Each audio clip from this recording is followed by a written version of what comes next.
Айда Ростов-на-Дону қалатын ипподромында атшабыз озғарылды. Онда біздің ноғай атшылар да қатнастылар. Ноғай атшылардың көбіші Кубатар ат спорт клубынға келеді. Сондай болып Тарымов районын, Новодмитриевка авылынан, Темірбек Исмаиловтың, Ембабайыр районын, Гебетибе авылынан Олимп чемпионы Альберт Батыргазиевтің Куба маэстро атлары да ортақшылық еткендері. Қарақас деген ат 1400 метрлік ұзақлыққа базласуларда етік судың барғысы деген сыйлы номинацияда 3-ші орынды алды. Ондан соң атшабыстың ұзына юық, ноғай атшылардың Куба маэстро, Джебе Пинг, Эмлорд маэстро деген атлары өтінді қанығыслықты көрсеттілер. Айтпаға Джебе Пинг, Эмлорд маэстро атлар Доспамбет Азаулудың барғысына бағысланған 1200 метрлік ұзақлыққа озған шабысуларда бірінші, екінші орындарды алдылар.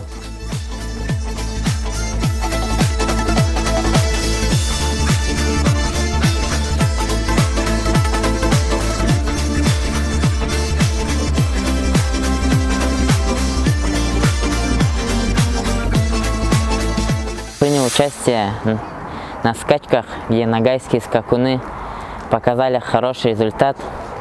Да, с конного клуба Кунбатар двое жеребцов пришли первыми, можно сказать, и один немножко отстал.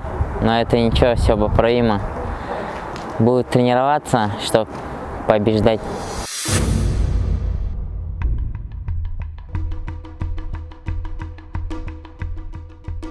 Белгілеп озайық, етіл судың барғысы номинациясын фонды 60 мың манет. Доспамбет Азаулудың сыйына деген президент фонды 50 мың манет еді.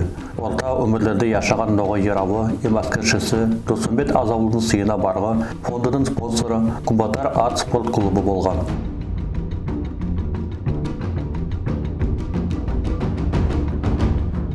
Біз конный клуб Кубатар бізге биыл 3-ші ел, бірінші ел біз Начикский ипподромда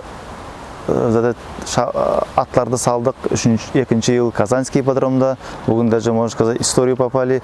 Бүгін бізде бір заездда 3 ноғай атлары выступать еттілер.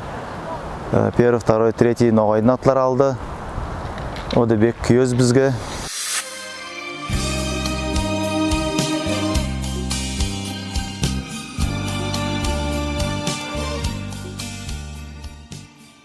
Ростов ипподромның производстволық бөлігін басшысы Наталья Гарбузова Кубатар ат спорт клубының ноғай атшылардың әзірліктеріне жоғары белгіді берді.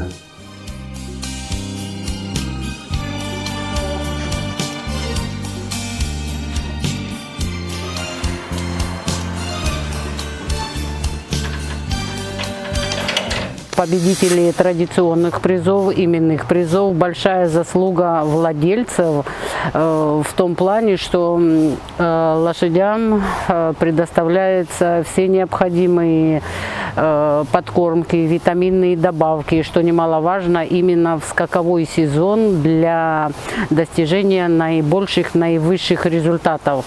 В конном мире, еще с отечественного коннозаводства, есть такое выражение «порядок бьет класс». Если лошадь в порядке, стабильно работается, стабильно подготавливается к испытаниям, то самым классным лошадям она составляет достойную конкуренцию.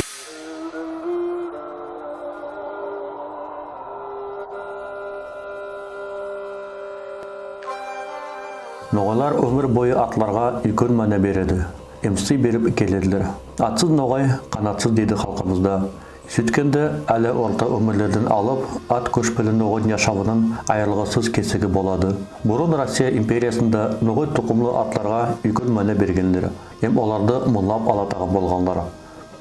Ноғай тұқымлы атлар Россия кавалериясының негізін түзуші болып саналғандар. Сол себеплі ноғайлар әуелді Евразияда кендігінде тұқымлы атларыман даңқылы болғандар.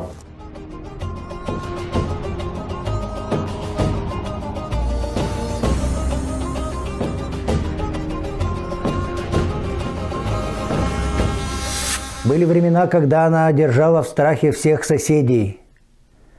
От опыта тысяч лошадей колебалась земля, тучи стрел закрывали солнце.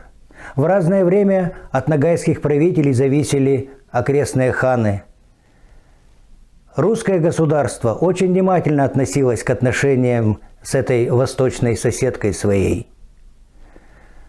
Начиная с княжения Василия III, многотысячные табуны ногайских лошадей пригоняли на продажу в Москву и другие русские города. И во многом дворянское ополчение московских князей и потом царей было посажено в седло именно на ногайских лошадей. Для русского человека XVI века понятия «ногайский конь», «ногайский нож», «ногайское седло» были привычны и не требовали пояснений.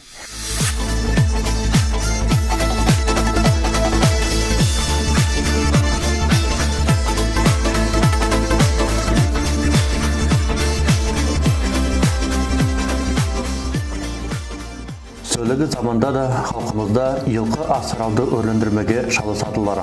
Ноғай батыр, ері, алдаспансыз, шепкенсіз, ематсыз ер тұлыл. Ат спорт клубтары бүгіндерде ноғайлар арасында елқышылықты кел яйылдырудың игі амалларының бірісі боладылар.